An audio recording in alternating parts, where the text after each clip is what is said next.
Assalamualaikum warahmatullahi wabarakatuh. Alhamdulillahirabbil alamin wa bihi nasta'inu ala umurid dunya waddin. Wassalatu wassalamu ala nabiyyinal mursalin Muhammadin wa ala alihi wa ashabihi ajma'in. Summa amma ba'd. Tafsir surah Al-Mu'minun ayat 60. Allah Subhanahu wa taala berfirman, walladzina yu'tuna ma ataw wa qulubuhum wajilah annahum ila rabbihim raji'un. Tafsir dari ayat ini adalah walladzina yajtahiduna fi a'malil bir, yakni orang-orang yang bersungguh-sungguh jihad untuk melakukan amalan-amalan saleh, untuk melakukan perbuatan kebajikan kepada Allah Subhanahu wa taala, wa yataqarrabuna ilallahi bil a'malis salihah. Selain itu, mereka juga mendekatkan diri kepada Allah Subhanahu wa taala dengan amalan-amalan saleh, wa hum khaifun, yakni ketika mereka melakukan amalan soleh, ketika mereka bersungguh-sungguh melakukan kebajikan, kebaikan, mereka dalam keadaan khaifun. Apa itu khaif? Pada materi akidah yang lalu, khauf, takut, ya. Takut kenapa? Ala yataqabbalallahu minhum infaquhum wa a'maluhum salihah. yakni mereka takut jangan sampai Allah Subhanahu wa taala tidak menerima infak, sedekah dan amalan soleh yang telah mereka kerjakan di dunia, manakala kelak di akhirat ternyata zong, ternyata Allah taala tidak menerima. Maka orang-orang mukmin, orang-orang yang melakukan kebajikan dan amal soleh, hatinya itu takut. Ini wa qulubuhum wajilah. Ma makna wajilah? Khaif. Qulub itu hati, wajilah itu takut. Sehingga ketika kita melakukan kebajikan amal soleh, hati kita ini juga ada rasa khaif. Jangan sampai amalan yang sudah saya kerjakan ini tidak diterima di sisi Allah Subhanahu wa taala. Namun pada kajian sebelumnya kita tidak hanya mengedepankan takut saja, tapi harus diiringi dengan apa? Harap atau roja. Nah, berharap Allah taala merahmati kita, menerima amalan ibadah kita.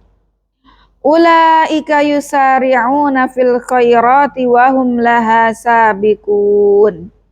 Ulaikal musufuna bihadhihi sifatil azimah yubadiruna ilal a'malis salihati wa hum ilaiha sabiqun. Orang-orang yang memiliki sifat yang disebutkan tadi, sifatnya apa? Innalladzina min khasyati rabbihim musyfiqun, ya, pada ayat 57, yakni orang-orang yang takut, yang khusyuk kepada Tuhannya. Walladzina hum biayati rabbihim yu'minun, orang-orang yang beriman kepada ayat-ayat Allah taala. Walladzina hum bi rabbihim la yusyrikun, orang-orang yang tidak menyekutukan Allah taala. Walladzina yu'tuna ma ataw wa qulubuhum wajilah annahum ila rabbihim raji'un, orang-orang yang hatinya takut kepada Allah Subhanahu wa taala, jangan sampai amalan solehnya tidak diterima di sisi Allah taala. Ulaika yusari'una fil khairati wa hum laha sabiqun. Orang-orang yang memiliki ciri-ciri tadi, dari ciri di ayat berapa? Nusari ulam fil ayat 57 sampai dengan 60. Orang yang memiliki sifat tersebut dengan sifat yang sangat mulia tadi, mereka bergegas, bersegera, sat-set menuju amalan soleh. Sehingga kalau ada kesempatan beramal soleh, mereka segera gercep ambil kesempatan ini, nggak mau dibalap, dilambung oleh yang lainnya. Wahum laha sabiqun. Wala nukallifu nafsan illa wus'aha waladaina kitabun yantiqu bil haqqi wa hum la yudlamun. Wala nukallifu nafsan illa qadra ma tastati'ihi minal amal. Wa indana kitabun asbatna fihi amal kullu amilin. Allah Subhanahu wa ta'ala berfirman bahwasannya Allah tidak akan pernah membebani sebuah amalan, sebuah kewajiban yang mana kita tidak sanggup untuk melakukannya. Ketika Allah Ta'ala berikan kita taklif, apa itu taklif? Beban, kewajiban ya kepada kita sebagai seorang mukallaf. Ya, al-ahkam at-taklifiyah khamsah. Hukum taklif itu ada 5. Apa saja? Kita manusia yang sudah baligh, kemudian berakal sehat, tidak gila, muslim, itu kita dinamakan mukallaf. Kenapa dinamakan mukallaf? Karena kita terbebani dengan hukum-hukum taklif yang 5. Al-ahkam at-taklifiyah al-khamsah. Apa itu? Wajib, sunnah, mubah, haram, makruh. Ya. Jadi apa namanya? Kita sebagai seorang mukallaf, Allah Ta'ala bebankan kewajiban-kewajiban itu pasti tidak melebihi dari batas kesanggupan kita. Kenapa kita diwajibkan untuk sholat 5 waktu, puasa Ramadan selama 1 bulan? Itu artinya kita sebagai hamba Allah diberi kemampuan, diberi kesanggupan untuk melaksanakannya. La yukallifullahu nafsan illa wus'aha. Di surat Al-Baqarah, di surat ini, wala nukallifu nafsan illa wus'aha, dan kami, yakni Allah, tidak membebankan taklif kepada manusia kecuali mereka sanggup melakukannya. Wa indana kitabun asbatna fihi amalu kulli amilin.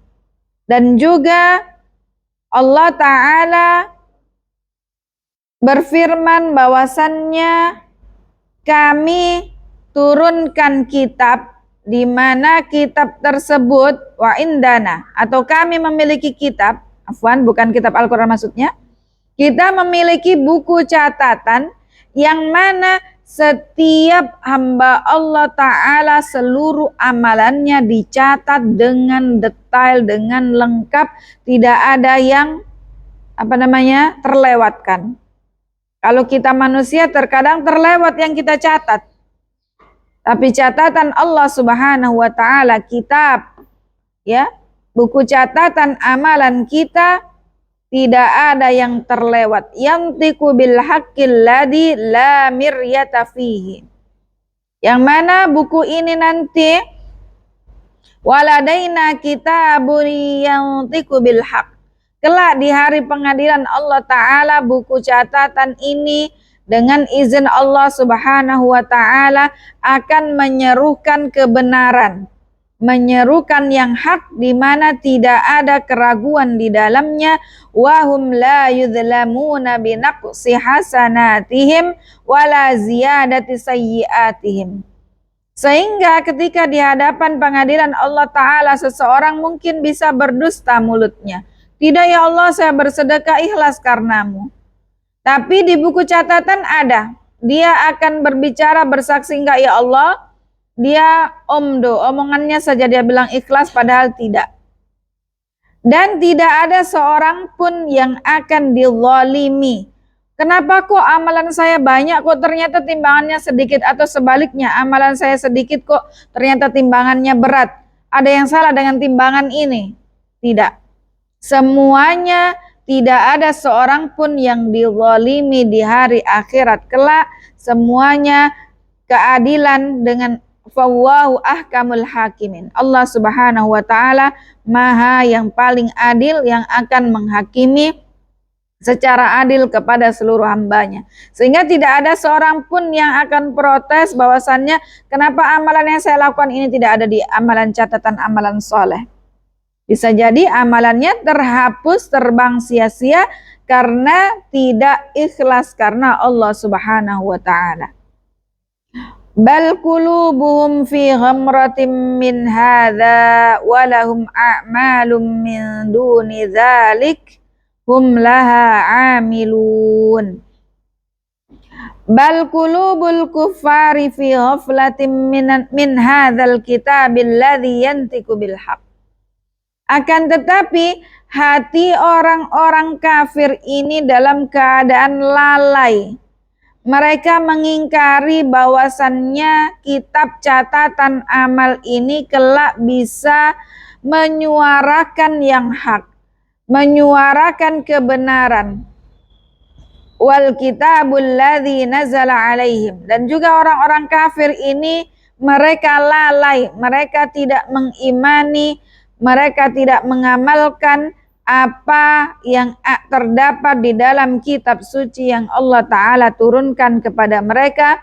Walahum a'malun ukhra duna ma hum alaihi minal kufri hum laha amilun. Akan tetapi orang-orang kafir ini mereka sibuk dengan amalan mereka sendiri yang mereka kerjakan, yang mana tidak sesuai dengan kitab yang diturunkan oleh Allah Ta'ala kepada mereka. Hatta idza akhadna mutsrafihim bil azabi idza hum yaj'arun. Sampai kemudian ketika datang iqab, hukuman dari Allah Subhanahu wa taala. Hatta idza aqabna muna'imihim fid dunya bil azab. Ketika Allah ganti kenikmatan mereka ketika di dunia, hari kiamat Allah ganti kenikmatan mereka dengan iqab, dengan azab pada hari kiamat, dan mereka seraya berteriak kencang, mengangkat suaranya tinggi-tinggi, memohon pertolongan, mustahitsin. Ini maksud dari idza hum yaj'arun. Mereka teriak-teriak minta tolong. La taj'arul yawma innakum minna la tunsarun. Maka kemudian dikatakan kepada mereka, kepada orang-orang kafir yang telah berputus asa dari rahmat Allah Ta'ala, la taj'arul yawm. La tasrahu wa la tastaghithu fi hadal yawm. Jangan teriak-teriak. Jangan minta tolong lagi pada hari ini. Fa innahu la nasira lakum yamna'ukum min adzabillah. Hari ini hari kiamat tidak ada seorang pun yang bisa menolong kalian wahai orang-orang kafir dari azab Allah Subhanahu wa taala. Qad kanat ayati tutsla 'alaikum fakuntum ala aqabikum tankisun. Qad kanat ayatu kitabillahi tuqra'u 'alaikum fid dunya. Jadi hari ini nggak usah teriak minta tolong, karena ketika di dunia ayat-ayat Allah Ta'ala telah dibacakan kepada kalian. Akan tetapi apa? Fakuntum tarji'una muwallina anha idza sami'tumuha karahiyata dzalik. Karahiyata laha. Ketika ayat-ayat Al-Qur'an, ayat-ayat Kitabullah yang diturunkan kepada kalian dibaca ketika di dunia, kalian berpaling dan enggan untuk mendengarkan ayat-ayat Allah karena kebencian kalian terhadap ayatu kitabillah. Maka konsekuensinya rasakan pada hari ini. Mustakbirina bihi samiran tahjurun. taf'aluna dzalik mustakbirina 'alan nasi bima taz'umunahu min annakum ahlul harami walastum ahlahu li'anna ahlahu humul muttaqun wa tatasamaruna haulahu bisayyi'i minal qawli fa antum la tuqaddisuna. Maka pada ayat ini Allah Subhanahu wa taala berfirman bahwasannya kalian melakukan hal tersebut, berpaling dari ayat Allah, tidak mau mendengarkan ayat-ayat Allah karena kesombongan kalian. Kesombongan terhadap orang-orang yang bertakwa.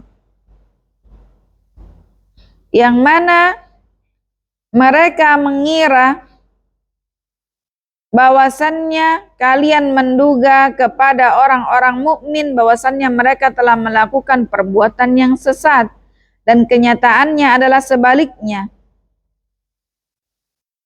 Afalam yaddabbarul qawla am ja'ahum ma lam ya'ti aba'ahumul awwalin. Maka tidakkah kalian orang-orang musyrik, tidakkah kalian mentadabburi ayat-ayat Al-Quran yang telah Allah Ta'ala turunkan sehingga kalian beriman kepadanya? Setelah didengarkan, kemudian ditadabburi, kemudian diimani, dan selanjutnya diamalkan kandungan dalam Al-Quran. Am ja'ahum ma lam ya'ti aslafuhum min qablihim fa'aradu anhu wa kadzabu. Apakah kalian bisa mentadabburinya atau sebaliknya, yakni kalian mengikuti kakek nenek moyang mereka yang mengatakan bahwasannya hal ini belum pernah dilakukan oleh aslafuna, oleh orang terdahulu kita, maka kemudian berpaling dari ayat-ayat Allah Subhanahu wa taala dan mendustakannya. Am lam ya'rifu rasulahum fahum lahu munkirun.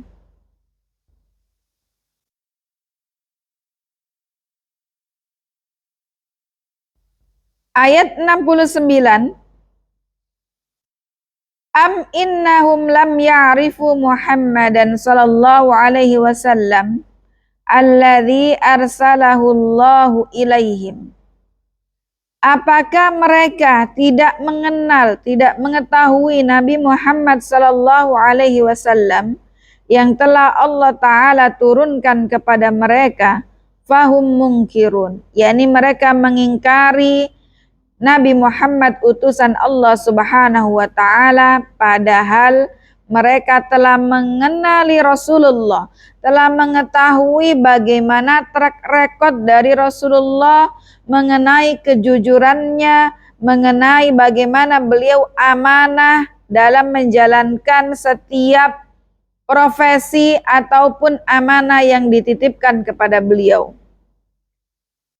Am yaquluna bihi jinnah bal ja'ahum bil haqqi wa aktsaruhum lil haqqi karihun. Akan tetapi justru orang-orang kafir mereka mengatakan huwa majnun. Mereka mengatakan bahwasannya Rasulullah adalah orang gila. Maka sungguh kedustaan yang amat besar yang telah mereka katakan. Bal ja'ahum bil haqqil ladzi la miryata fihi annahu min indillah. Yang mana tidak ada keraguan lagi bahwasannya Rasulullah adalah utusan Allah Subhanahu wa taala. Wa mu'dhamuhum karihuna lil haq. Akan tetapi kebanyakan orang-orang kafir mereka tidak senang kepada yang hak. Mereka benci kepada kebenaran. Mubghiduna lahu hasadan min indi anfusihim. Bahkan mereka benci, hasad kepada Rasulullah sallallahu alaihi wasallam karena ta'assub, fanatiknya mereka kepada hal yang batil. Batil lawan dari hak. Walau ittaba'al haqqu ahwa'ahum lafasadatis samawati wal ardu wa man fihin bal atainahum bidzikrihim fahum an dzikrihim mu'ridun.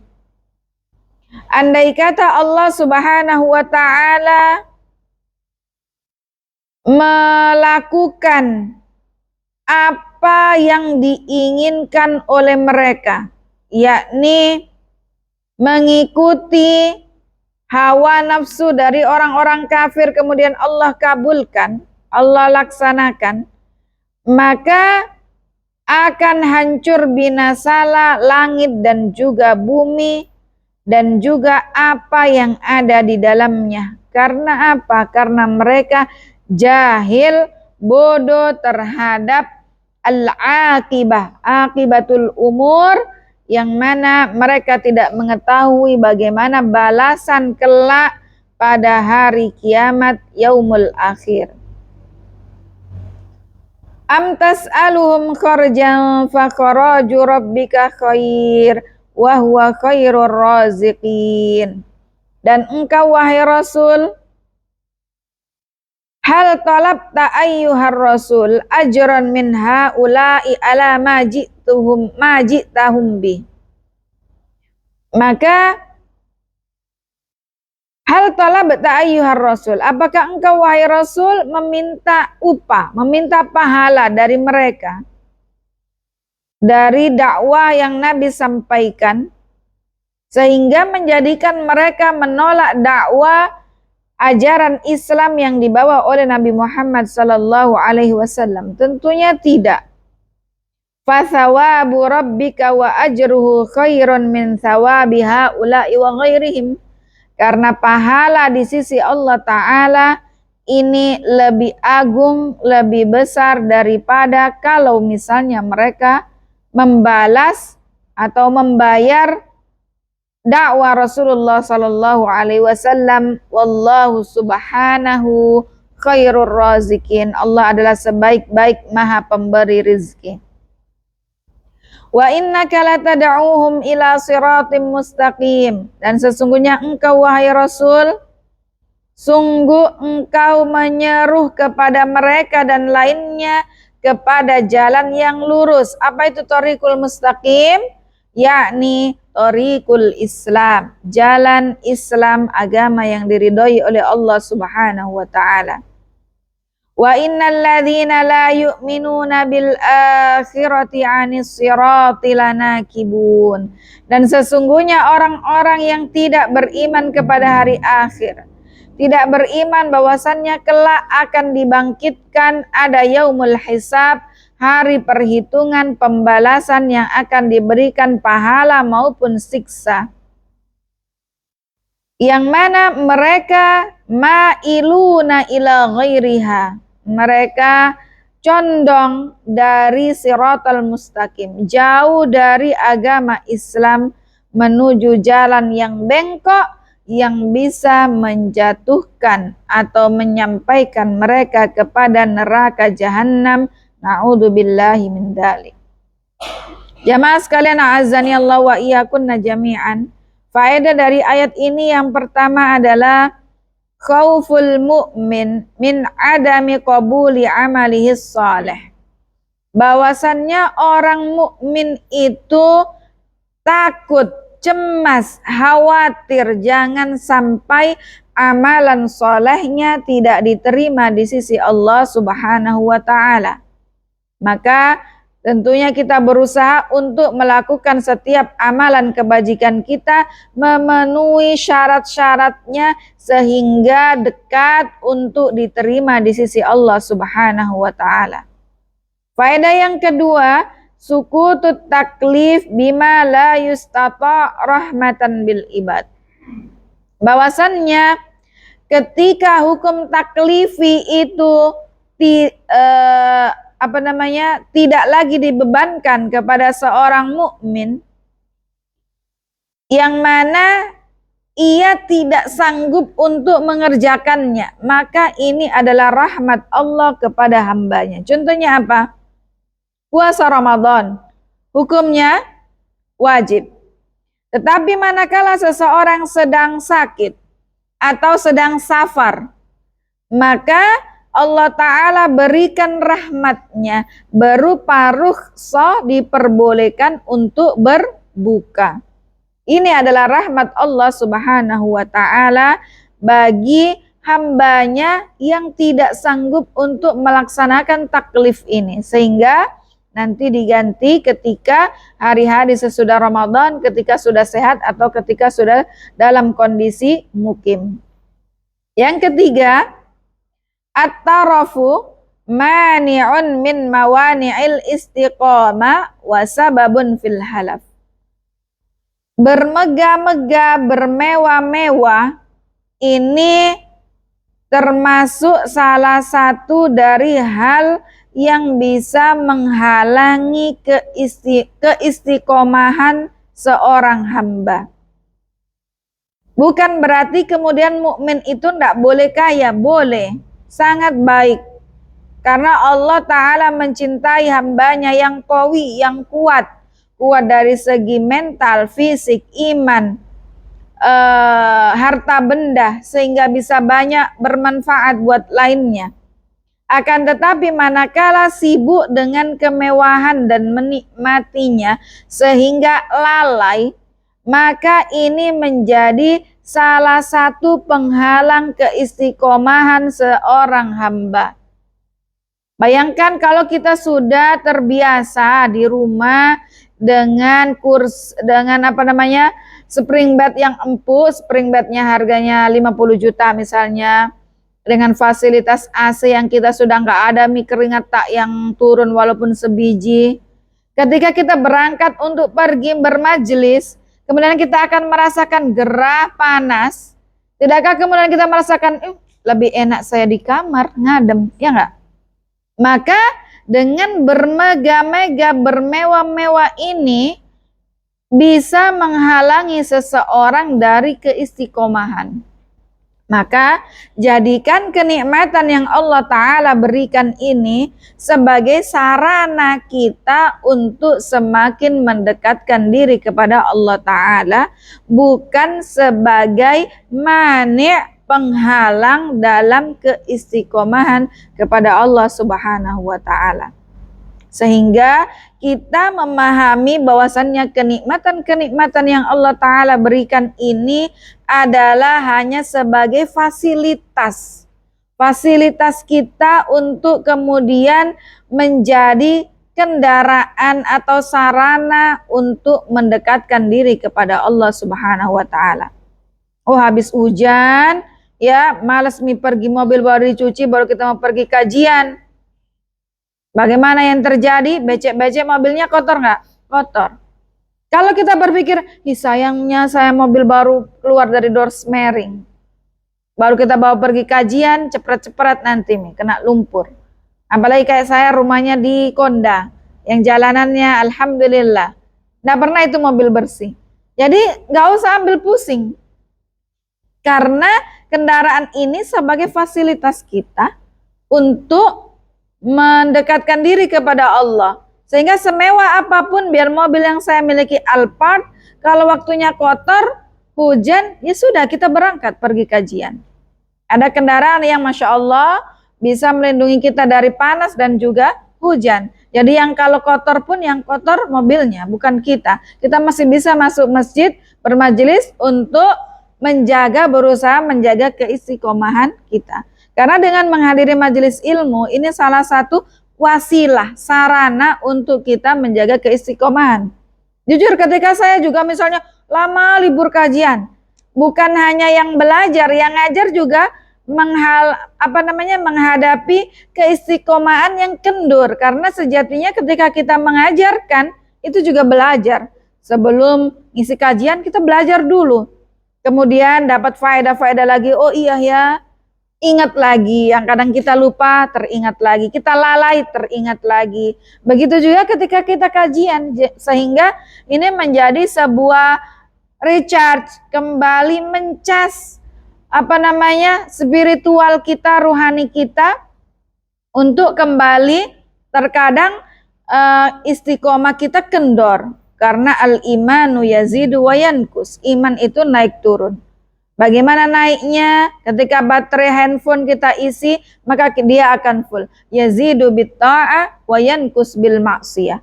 Iman itu bertambah dengan ketaatan dan berkurang dengan adanya kemaksiatan kepada Allah Ta'ala. Maka dengan bermajelis ini kita mempelajari ilmu agama, memahami tafsir dari ayat per ayat, belajar hadis, akidah, fikih dan seterusnya.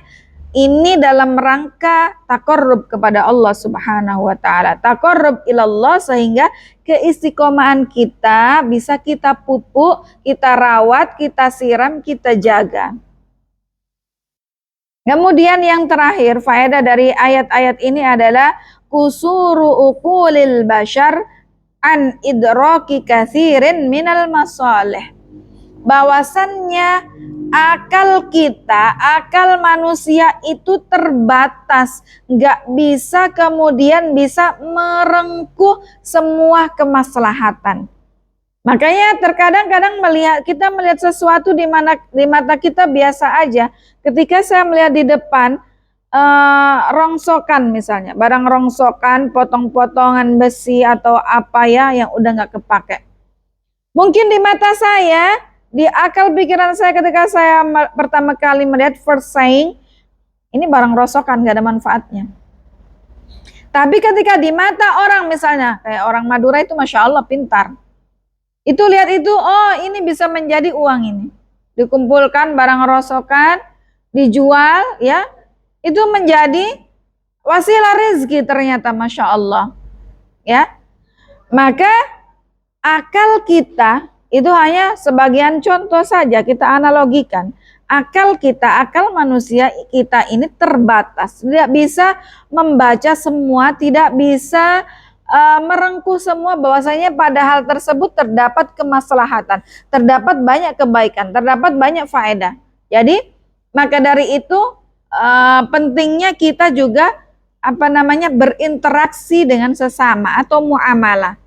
Nah, terkadang saya minta pendapat Arum, bagaimana menurut saya sudah mepet ini otak saya, kayaknya nggak ada jalan keluar. Ternyata di Arum ada begini, kemaslahatannya begini. Jadi inilah keterbatasan kita sebagai manusia. Terkadang hal-hal yang menurut perspektif kita itu sudah mentok, nggak ada masalahnya di situ, ternyata menurut perspektif saudara kita yang lainnya itu ada. Makanya itulah pentingnya adanya musyawarah, adanya saling menasehati, adanya saling meminta pendapat dengan sesama saudari kita. Demikian kajian tafsir pada hari ini. Wallahu ta'ala a'lam wa ahkam wa ajal wa sallallahu ala nabiyina Muhammad walhamdulillahi rabbil alamin.